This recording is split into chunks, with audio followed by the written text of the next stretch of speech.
नमस्कार, मी सौरभ नाईक. आपण पाहताय एनडीटीव्ही मराठी. या विशेष बातमीपत्रात आपल्या सगळ्यांचं मनपूर्वक स्वागत आहे. या बातमीपत्रात राज्यासह संपूर्ण देशभरातल्या बातम्या आपण बघणार आहोत, पण त्याआधी सुरुवात करूया आताच्या ठळक बातम्यांनी.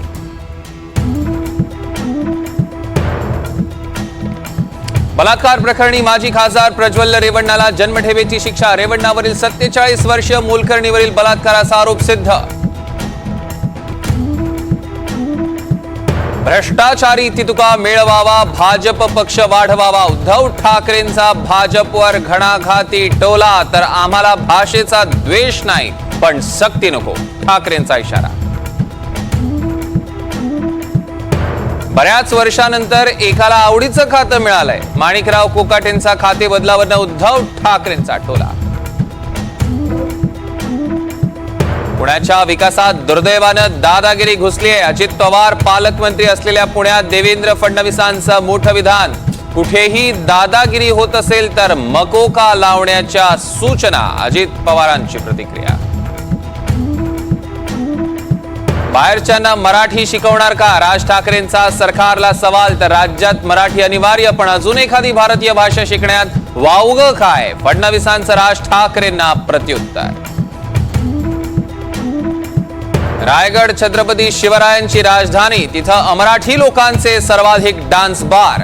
शेकापच्या मेळाव्यातनं राज ठाकरे कडाडले, तर डान्स बार बंद झाले होते, मग सुरू कसे काय झाले? सरकारवर सवालांची सरबत्ती. दौंडच्या यवतमध्ये तणावपूर्ण शांतता. तणावाप्रकरणी 22 आरोपींना अटक. उर्वरित आरोपींच्या शोधासाठी 6 पथकं रवाना. सोमनाथ सूर्यवंशी मृत्यू प्रकरणी अज्ञाताविरोधात गुन्हा दाखल. सर्वोच्च न्यायालयाच्या आदेशानंतर गुन्हा दाखल. सूर्यवंशी मृत्यू प्रकरणाचा तपास सीआयडी करणार. एनडीटीव्ही मराठीच्या बातमीचा दणका. तुळजाभवानीच्या मंदिरातील तलवार सापडली. दैनंदिन पूजेसाठी महंतांच्या मठात तलवार ठेवल्याची मंदिर संस्थांची माहिती. सोयाबीन पिकांवर आफ्रिकन गोगल गायींचा प्रादुर्भाव. लातूरमधील शेतकऱ्यांसमोर नवं संकट. कृषी विभागाने उपाययोजना करण्याची शेतकऱ्यांची मागणी. उल्हासनगरमध्ये भटक्या कुत्र्यांचा शाळकरी विद्यार्थ्यांवर हल्ला. नागरिकांच्या सतर्कतेमुळे जीव वाचला. संपूर्ण घटना सीसीटीव्हीमध्ये कैद. उल्हासनगरमध्ये धारधार शस्त्रानं तरुणाची हत्या. किरकोळ कारणावरून 10 ते 15 जणांच्या टोळक्याकडनं हत्या. 2 आरोपींना अटक. उत्तराखंडमधील चामोलीत सर्वात मोठा भूस्खलन. निर्माणाधीन जलविद्युत प्रकल्पाच्या डायव्हर्जन साइटवर दरड कोसळली. भूस्खलनामुळे परिसरात खळबळ.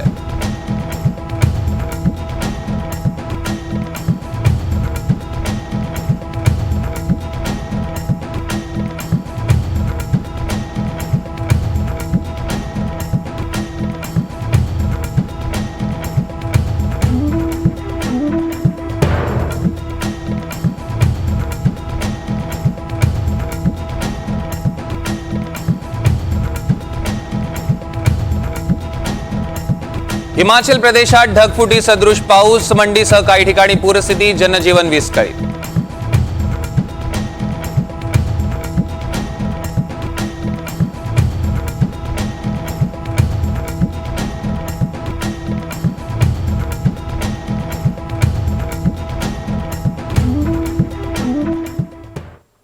आणि आता सविस्तर बातमीपत्राच्या सुरुवातीला आताची सगळ्यात मोठी बातमी. गडचिरोलीत गरोदर मातेला चिखलातनं काढावी लागली आहे वाट. गडचिरोलीतील कुरखेडा तालुका मुख्यालयापासून फक्त 2 किलोमीटरवर अंतरावर हा महामार्ग आहे आणि या महामार्गाची ही दुर्दशा झाली आहे. मागील 2 वर्षांपासून कासव गतीने या महामार्गाचं काम सुरू आहे. त्यामुळे विद्यार्थी, शेतकरी, शेतमजूर, सामान्य नागरिकांना जीव मुठीत घेऊन प्रवास करावा लागतोय. हा मार्ग छत्तीसगड आणि तेलंगणा राज्याला जोडला गेल्यानं या मार्गावर नेहमी हलक्या तसंच जड वाहनांची वर्दळ असते. त्यामुळे तातडीनं रस्त्याचं काम पूर्ण करावं अशी मागणी नागरिकांनी केलेली आहे. कुरखेडा तालुक्यातली आपण रस्त्यांची दुर्दशा बघतोय आपल्या टेलिव्हिजन स्क्रीनवर. 2 वर्षांपासून या महामार्गाचं काम सुरू आहे. 2 वर्ष झाली तरी हे काम अजूनही पूर्ण होऊ शकलं नाहीये. खराब रस्त्यामुळे जीव मुठीत घेऊन नागरिकांना प्रवास करावा लागतोय आणि गरोदर मातेला सुद्धा चिखलातनं वाट काढावी लागलेली आहे. आपण बघतोय या ॲम्ब्युलन्स मधनं त्यांना पुढे नेण्यात आलं. कुरखेडा तालुक्यातील रस्त्यांची ही दुर्दशा. तर हिंगोलीच्या सेनगाव तालुक्यात विविध प्रशासकीय कार्यालयांमध्ये वानरांचा धुमाकूळ बघायला मिळाला। काल तालुका आरोग्य अधिकारी कार्यालयात कर्मचाऱ्यांऐवजी चक्क वानरांनी ताबा घेतल्याचा व्हिडिओ समोर आलाय। कार्यालयात एकही कर्मचारी उपस्थित नसल्यानं रिकाम्या खुर्च्या होत्या। वानरांनी मात्र तालुका आरोग्य अधिकारी कार्यालयाचा ताबा घेतल्याचा व्हिडिओ सध्या व्हायरल झालेला आहे।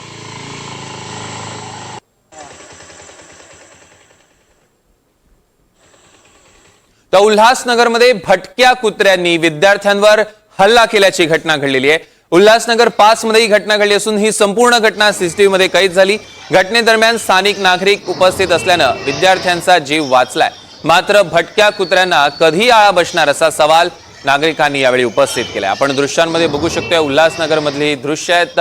भटक्या कुत्र्यांना कधी आळा बसणारा सवाल आहे आणि या स्थानिक नागरिक तिथे होता म्हणून त्या विद्यार्थ्याचा जीव वाचलाय, नाहीतर या सगळ्या भटक्या कुत्र्यांनी त्यावर हल्ला केलेला होता।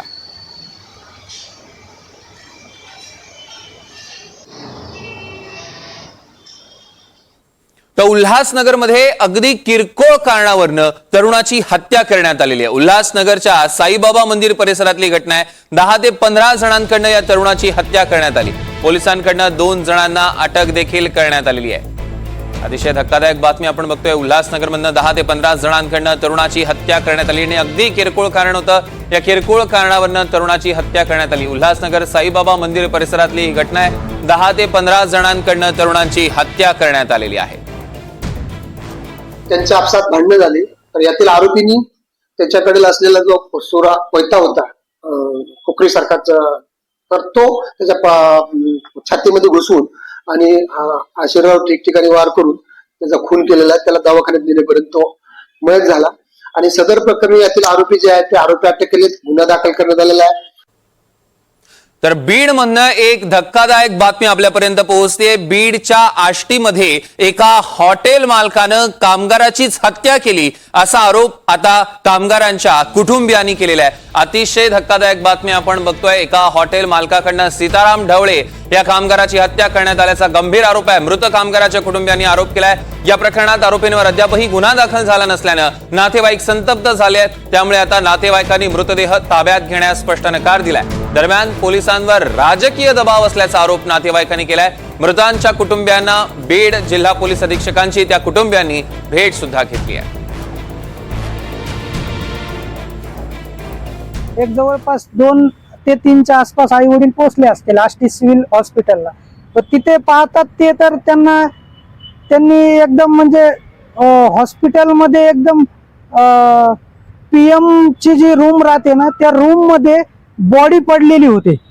म्हणजे इथपर्यंत प्रकरण सर्व गेलेलं होतं, पण पाठीमागं काय झालंय, कुठं घटना घडली, काय झालंय याचा पुरेपूर कसलाही तपास आम्हाला दाखवलेला नाहीये।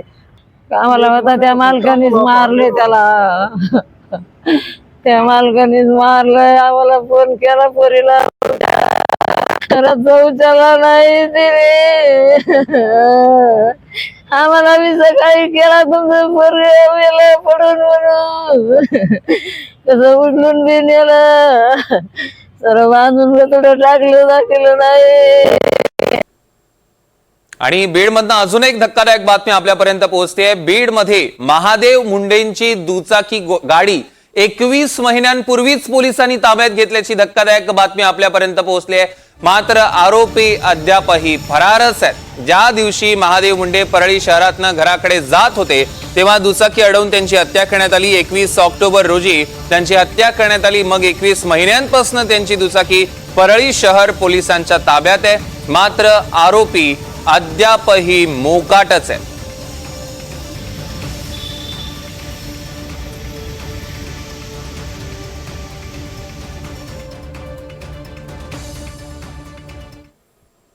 तर परभणीमध्ये सोमनाथ सूर्यवंशी प्रकरणात अज्ञात व्यक्तीवर गुन्हा दाखल करण्यात आला। सुप्रीम कोर्टानं दिलेल्या आदेशानंतर परभणी पोलिसांनी हे गुन्हे दाखल केले। सूर्यवंशींना मारहाण करणाऱ्या अज्ञात कर्मचारी आणि अधिकाऱ्यांवर हे गुन्हे दाखल करण्यात आले। या प्रकरणी FIR दाखल करण्यात आले, मात्र यात कोणाचंही नाव नाहीये।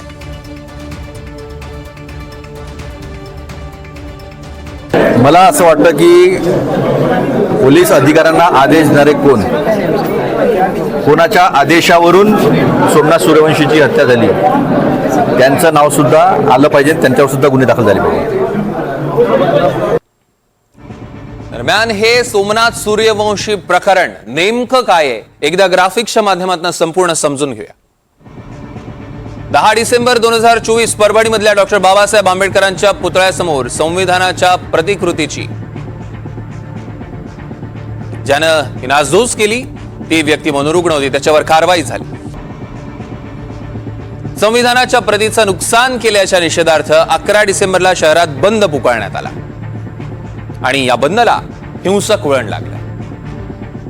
शहरातली काही दुकानं आणि वाहनांवर दगडफेक करण्यात आली. पोलिसांनी काही जणांची धरपकड सुद्धा केली.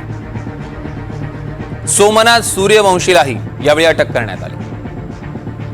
सोमनाथ 2 दिवस पोलीस कोठडीत होता आणि त्यानंतर तो न्यायालयीन कोठडीत होता. पोलिसांच्या सांगण्यानुसार 15 डिसेंबरच्या सकाळी छातीत कळ येत असल्याची तक्रार सोमनाथने केली. स्थानिक रुग्णालयात त्याला दाखल सुद्धा करण्यात आलं आणि तिथेच त्याला मृत घोषित करण्यात आलं. आणि त्यानंतरच हे सगळं संपूर्ण प्रकरण पुढे आलं. तर वसई विरार शहर महानगरपालिकेतील निलंबित उपसंचालक YS रेड्डी यांच्यावर गुन्हा दाखल करण्यात आलाय. माजी आयुक्त अनिल कुमार यांच्यावर ईडीनं काही दिवसांपूर्वीच धाड टाकली होती आणि हे प्रकरण अद्यापही ताजंच होतं. त्यानंतर निलंबित उपसंचालक YS रेड्डी यांच्याविरुद्ध बेहिशेबी संपत्ती प्रकरणी अखेर भ्रष्टाचार प्रतिबंधक विभागानं कारवाई केली आहे. आचोळे पोलीस ठाण्यात आता गुन्हा दाखल करण्यात आला.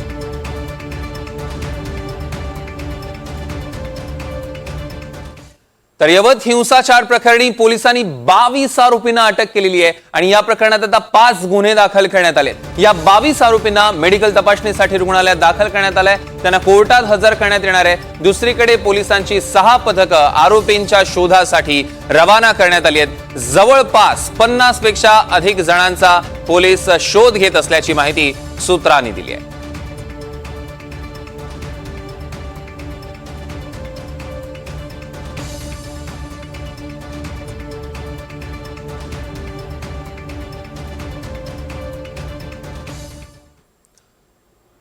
तर दौंडच्या यवत इथल्या कालच्या एकूणच तणावानंतर आज यवतमध्ये संपूर्ण कडकडीत बंद आहे. जमावबंदीचे आदेश देखील लागू करण्यात आलेले आहेत. सर्व बाजारपेठा बंद आहेत. जागोजागी पोलीस तैनात केलेले आहेत. कोणताही कायदा सुव्यवस्थेचा प्रश्न निर्माण होऊ नये यासाठी पोलिसांच्या वतीनं ड्रोनच्या माध्यमातून नजर ठेवली जाते. दृश्यांमध्ये आपण बघू शकतोय कशा पद्धतीने ड्रोनच्या माध्यमातून नजर ठेवली जाते. तर राज्यात डॉल्बी बंदी जरी असली तरी त्याचा सगळीकडे सर्रास वापर केला जातो. म्हणजे अनेक महापुरुषांच्या जयंतीमध्ये डॉल्बीवर अश्लील गाणं लावून ठेका धरला जातो. धाराशिव शहरात अण्णाभाऊ साठेंच्या जयंती मिरवणुकीत 4 ते 5 नृत्यांगना नाचवण्यात आला. यावेळी बाउन्सर्स होते. अश्लील हावभाव कर्ण कर्कश आवाजामुळे बिभत्सपणा दिसून येत होता. धाराशिव येथील अप्पा साम्राज्य ग्रुपच्या वतीनं हा कार्यक्रम आयोजित करण्यात आला. दरम्यान पोलिसांनी यावेळी आक्षेप न घेता फक्त बघ्याची भूमिका घेतल्याचं समोर आलं.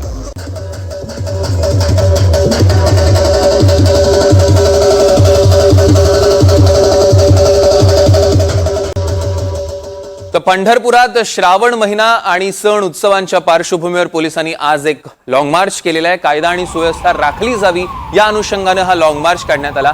पंढरपूर शहर पोलीस आणि त्याचबरोबर दंगा नियंत्रण पथकानं कायदा सुव्यवस्था राखण्याचं आवाहन नागरिकांना केलेलं आहे. श्रावण महिना चालू आहे. आगामी सण उत्सवाच्या अनुषंगाने माननीय पोलीस अधीक्षक सोलापूर ग्रामीण यांच्या आदेशान्वये रॅपिड ॲक्शन फोर्स हैदराबाद येथील डेप्टी कमांडंट सरस्वती मॅडम आणि त्यांचं पथक आणि पंढरपूर शहर पोलीस स्टाफ या सर्वांच्या वतीनं पंढरपूर शहरामध्ये पथसंचलन करण्यात आलेलं आहे. दरम्यान शंखी गोगलगायींचा प्रादुर्भाव सरतो न सरतो तोच लातूर जिल्ह्यातील शेतकऱ्यांवर आता तिथे सोयाबीनवर आपण जर बघितलं तर आफ्रिकन गोगलगायींचा प्रादुर्भाव बघायला मिळतोय आणि त्यामुळे शेतकरी संकटात सापडलेला आहे. सोयाबीनचं मोठ्या प्रमाणात नुकसान होत आहे. बाबळगाव येथील एका शेतकऱ्याच्या शेतात सध्या आफ्रिकन गोगलगायीचा प्रादुर्भाव झालाय. आफ्रिकन गोगलगायीमुळे त्यांच्या 2 एकर शेतातील सोयाबीनचं नुकसान झालं. महादेव गोमारे असं या शेतकऱ्याचं नाव आहे. गेल्या 2 वर्षांपासून आफ्रिकन गोगलगायीमुळे ते त्रस्त आहे. उपाययोजना केल्या, प्रादुर्भाव मात्र कायम आहे. कृषी विभागानं तातडीनं याकडे लक्ष देऊन आवश्यक त्या उपाययोजना करण्याची मागणी या शेतकऱ्याने केली आहे. ही आफ्रिकन गोगलगाय आमच्यासाठी अत्यंत त्रासदायक ठरत आहे. एका रात्रीमध्ये हे पूर्ण सोयाबीनचं पीक आमचं उद्ध्वस्त करत आहे. मोठ्या प्रमाणात याचा बंदोबस्त केला तर याची संख्या एवढी झपाट्याने वाढते की एक गोगलगाय साधारणपणे एका वेळेस 1000 अंडी घालते. काठी कुपाट्यात कचऱ्यात लपून बसलेले असते आणि याची वाढ कधी आणि कशी होते हे आम्हाला कळतही नाहीये.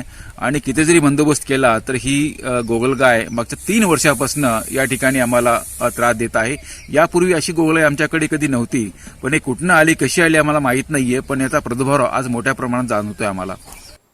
तर रत्नागिरीतील लांजामध्ये डायनोसॉरची छोटी प्रतिकृतीच वाटेल असा एक दुर्मिळ सरडा दिसून आला. लांजातील प्रवीण कांबळे हे आपल्या दुचाकीनं प्रवास करत होते. रस्त्याच्या मध्यभागी त्यांना दुचाकीच्या समोर हा एक सरडा दिसला. या सरड्याला त्यांनी पकडलं, रस्त्याच्या बाजूच्या जंगलात सुखरूपपणे सोडलं. पण या सरड्याला जर बघितलं तर एक डायनोसॉरची छोटी प्रतिकृती भासते. लांजा तालुक्यातील खेरवसे बेनीखुर्द धरण क्षेत्र, वेणी नदी क्षेत्र परिसरात अनेक वेळा अशा पद्धतीचे सरडे आढळून येतात.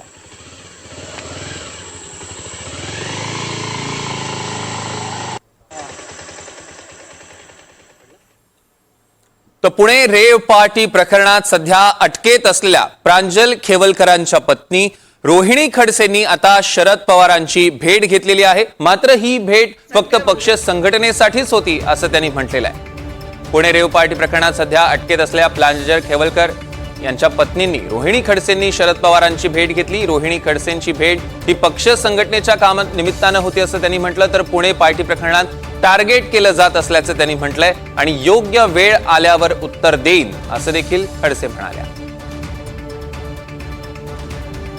रोहित दादा असतील, एकनाथ खडसे साहेब असतील, हे जे सगळे विरोधी पक्षातले नेते आहेत ना, ते कुठल्या ना कुठले गोष्ट घेऊन वारंवार ट्विट करतात, सरकारवरती टीका करतात. मग जाणून बुजून तुम्हाला टार्गेट केलं जाते असं वाटते तुम्हाला आता सगळ्या विरोधी पक्षातील नेत्यांना? असं म्हणायला जागा आहे. आणि तुम्ही म्हणतायत ना, मी जे काय महाराष्ट्रातल्या प्रत्येकाचं या केसच्या संदर्भामध्ये बघते आहे ते प्रत्येकाला तेच वाटतं. हे बघा, ह्या सगळ्या न्यायालयीन प्रक्रियेचा विषय आणि न्यायालयीन प्रक्रियेमध्ये दोघंही म्हणजे सरकारी पक्ष आणि आमच्या पक्षाची जी बाजू आहे ती त्यांनी मांडण्याचा प्रयत्न केलेला आहे.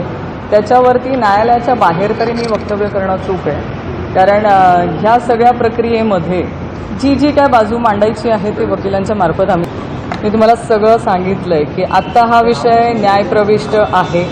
ह्या संदर्भामध्ये जे काय मला माझी बाजू मांडायची असेल ती मी योग्य वेळी योग्य ठिकाणी प्रेस घेऊन मांडेन.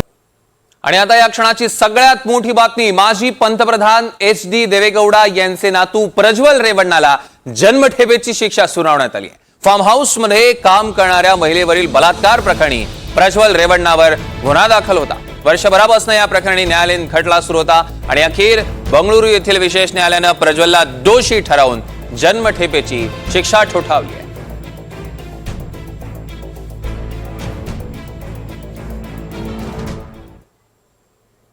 अमरावतीतनं एक मोठी बातमी. अमरावतीमध्ये सरपंच आणि सदस्यांमध्ये हाणामारी झाली. ब्राह्मणवाडा थडी ग्रामपंचायतीमधली ही घटना आहे आणि ही सगळी मारहाणीची घटना सीसीटीव्ही कॅमेऱ्यात कैद झाली आहे. या कार्यालयातच सरपंच आणि सदस्यांमध्ये हाणामारी झाली. पोलिसांमध्ये गुन्हे देखील दाखल झालेले आहेत. या क्षणाची सगळ्यात मोठी आणि महत्वाची बातमी.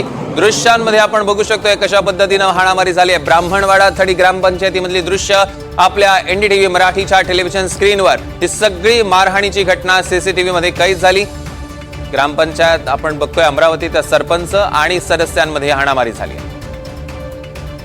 या संदर्भातले अधिकचे अपडेट्स घेणार आहोत. शुभम बायस्कर आपले प्रतिनिधी आपल्या सोबत जोडले गेले. शुभम, नेमकं काय घडलं? सौरभ, अमरावती जिल्ह्यातल्या ब्राह्मणवाडा येथील ग्रामपंचायतीतील हा प्रकार आहे. महिला सरपंच आणि ग्रामपंचायत सदस्यांमध्ये फ्रीस्टाईल हाणामारी झाल्याची ही घटना आहे. अतिशय महत्वाची घटना आहे आणि हा संपूर्ण प्रकार जो आहे तो सीसीटीव्ही कॅमेऱ्यामध्ये कैद झालेला आहे. ग्रामपंचायतीच्या सरपंच पद्मा मेस्कर आणि विरोधी गटाचे ग्रामपंचायत सदस्य राजू उल्हे यांच्यामध्ये ग्रामपंचायत कार्यालयात ही संपूर्ण हाणामारीची घटना झालेली आहे. एकमेकांना हाणामारी करत असताना हा संपूर्ण प्रकार जो आहे तिथल्या सीसीटीव्ही कॅमेऱ्यात कैद झालेला आहे. प्राथमिक माहिती जी मिळते आहे त्या माहितीप्रमाणे जागेचा नमुना 8 आणि फेरफारच्या कारणावरून ही संपूर्ण हाणामारीची घटना झालेली आहे. या घटनेनंतर पोलिसांनी ऍक्शन मोडवर येत या संदर्भात गुन्हे दाखल करण्याची कारवाई देखील सुरू केलेली आहे आणि अधिकचा तपास जो आहे तो पोलीस करतायत. सौरभ, निश्चितच शुभम, या संदर्भातले अधिकचे अपडेट्स आम्ही घेऊ. तुर्तास धन्यवाद.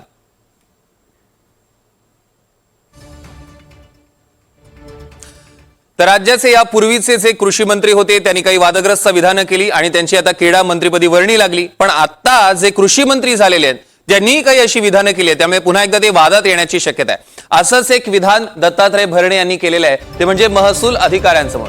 एखादं काम, काही सगळी कामं सरळ लोक बरेचदा करतात, पण एखादं लोक वाकडं काम करतात आणि मग ते पुन्हा सरळ करतात, त्यांचीच माणसं नोंद ठेवतात, असं एक वक्तव्य भरणेंनी केलंय. आता त्यांना नेमकं काय सुचवायचं होतं यातनं कळत नाही. या विधानानं कार्यक्रमाला उपस्थित जे अधिकारी होते त्यांच्यामध्ये सुद्धा जरा क्षणभर गोंधळ झाला, गोंधळाचं वातावरण तिकडे झालं. अनेकांनी या विधानानं आश्चर्य व्यक्त केलेलं आहे. त्यामुळे एखादं काम वाकडं करूनच सरळ करणारे लक्षात राहतात. यातनं भरणेंना नेमकं काय सुचवायचंय हा सवाल आहे. जास्त करून जास्त प्रत्येकाला स्पर्धेचे तुम्हाला वाटते आणि हे लक्षात ठेवा की जरी काय असलं तरी आपण जर लोकांना सहकार्य केलं तर लोकांना जर मदत केली तर त्याचा फायदा निश्चित प्रकारे आपल्या सगळ्यांना होतो. तुम्हाला सर्वांना माहिती आहे, तुमच्या सगळ्यांसमोर मी उभा आहे. मी जर कारखान्याला संचालक झालो, त्या कारखान्या संचालकाच्या पदात असताना काम जर मी सरळ काम तर सगळेच करतात, पण एखादं असं वाकडं आणि करून सरळ नियमात बसवणारं काम जे करतात ती माणसं नोंद ठेवतात. दरम्यान हे सरकारच वेडीवाकडी कामं करून सत्तेत आलेलं आहे अशी टीका संजय राऊतांनी केली आहे. तर रोहित पवारांनीही या सरकारवर सडकून टीका केली आहे. बघूया. ते वाकडी कामं करूनच सत्तेवरती आले ना. ते काय सरळ मार्गाने सत्तेवर आलेली माणसं आहेत काही. शरद पवारांच्या पक्षात होते, मग बेईमानी करून दुसऱ्या पक्षात गेले. हे वाकडी कामं करूनच जे सत्तेवर आले त्यांना सरळ मार्गानं सत्ता चालवताच येणार नाही. राहुल गांधी जे सांगतायत मतांची चोरी, हे महाराष्ट्रात पण झालंय ना. महाराष्ट्रामध्ये अशा प्रकारचीच वाकडी कामं करून सत्तेवरती आलेले आहेत. मी त्यांना विनंती करतो, पहिलं तुमचं हे वक्तव्य आहे, पण ते वक्तव्य इतकं घातक आहे. तुम्ही काय म्हणालात की वाकडी कामं सुद्धा तिथे आपल्याला करावी लागतात. अहो, इतके नेते, इतके मंत्री वाकडी कामं करत करत जी आपल्या महाराष्ट्राची तिजोरी ती वेडी वाकडी केलेली आहे. आणि त्यांचं व्यक्तिगत जर आपण पैसे बघितले, मालमत्ता बघितली, ती मात्र एकदम सरळच तिथं मोठी होताना आपण सर्वजण बघतो. त्यामुळे वाकड्यात काम करण्यासाठी हे पद तुम्हाला तिथं दिलं नाही. तुम्ही सरळ काम करत असाल तर आम्ही त्या ठिकाणी ह्या गोष्टी मान्य करू. त्यामुळे आम्ही भरणे मामांना एवढंच सांगतो, अख्खा महाराष्ट्र प्रत्येक मंत्र्याकडे बघत आहे, तुमच्याकडे आम्ही सर्वजण बघत आहोत. तुम्ही बोलून गेला वाकड्या कामाबद्दल, पण वाकडं काम जर तुमच्याकडनं झालं तर महाराष्ट्रात तुम्हाला माफ करणार नाही आणि आम्ही तुम्हाला सोडणार नाही. आता भरणेंनी जे वक्तव्य केलं होतं ते वक्तव्य कृषी मंत्री होण्यापूर्वीच होतं असं स्पष्टीकरण अजितदादा देत आहेत. पण हा कार्यक्रम 1 ऑगस्टचाच होता हे स्पष्टपणे दिसतंय. तो कृषी मंत्री व्हायच्या आधी त्यांनी तिथं अधिकाऱ्यांची बैठक घेतलेली होती, त्याच्यामध्ये ते वक्तव्य. आपल्याला मी सांगतो, आम्ही जसे नियम करतो, आता कधी कधी लोकांच्या करता एखादा प्रश्न सोडवायचा असेल आणि तो प्रश्न सोडवत असताना फार नियम तिथं अडचणीचे ठरत असतील तर कधी कधी जनतेच्या भल्या करता ते प्रश्न सोडवण्याच्या करता नियम थोडेसे बाजूला ठेवून त्याच्यातनं मार्ग काढावा लागतो. तर आपण बघतोय की अजित पवारांनी म्हटलंय की कृषी मंत्री होण्याआधी खरं तर त्यांचं हे विधान होतं. पण ह्या कार्यक्रमाचा जर बॅनर आपण नीट बघितला तर त्यामध्ये स्पष्टपणे तारीख दिसून येते. त्यामुळे भरडेंचं वक्तव्य कृषी मंत्री होण्यापूर्वीच आहे. हे अजित पवारांचं जे वक्तव्य होतं ते आता साफ खोटं ठरताना बघायला मिळतंय.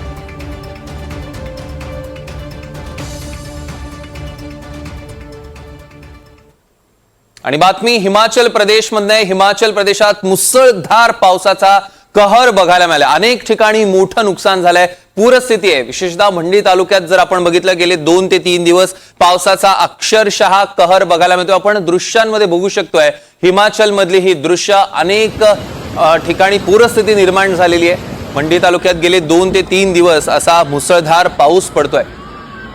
ही आपण दृश्यांमध्ये बघू शकतोय किती मोठ्या प्रमाणात हे विस्तीर्ण असं पात्र आहे आणि मोठ्या प्रमाणात हा पाण्याचा प्रवाह आहे। आपण दृश्यांमध्ये बघू शकतोय कशा पद्धतीनं हा अख्खा पूल देखील कोसळलेला आहे। अतिशय भयानक अशी ही दृश्य हिमाचल प्रदेशातली आपण आपल्या टेलिव्हिजन स्क्रीनवर बघतोय।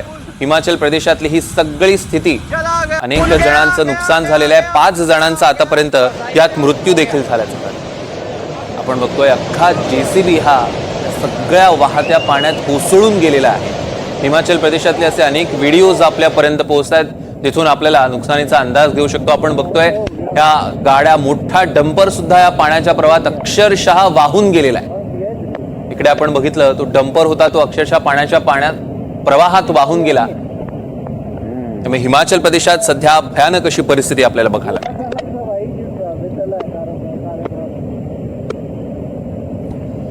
दरम्यान अजून एक महत्वाची बातमी आपण बघणारच आहोत, पण त्यापूर्वी आपण हिमाचल प्रदेशातली ही दृश्य बघतोय। सध्या लेटेस्ट अपडेट जर घेतली तर अनेक भागात ढगफुटी सदृश पाऊस झालेला आहे। अनेक ठिकाणी भूस्खलनाच्या घटना घडलेल्या आहेत। सामान्य जनजीवन आता विस्कळीत झाल्याचं बघायला मिळत आहे।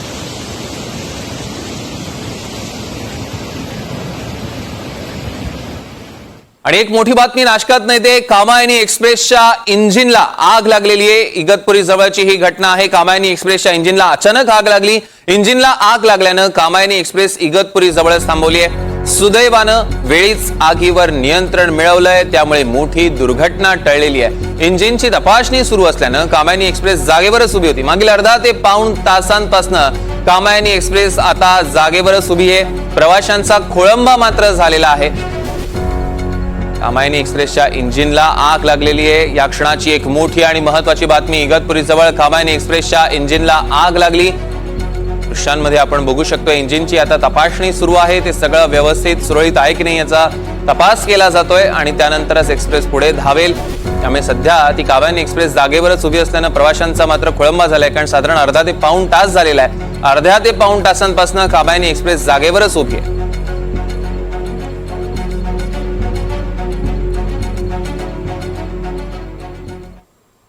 आणि अजूनही काही महत्त्वाच्या बातम्या आपण बघणारच आहोत, पण वेळ झाली आहे एका छोट्याशा ब्रेकची। मात्र तुम्ही कुठेही जाऊ नका। ताज्या बातम्यांसाठी पाहत राहा NDTV मराठी।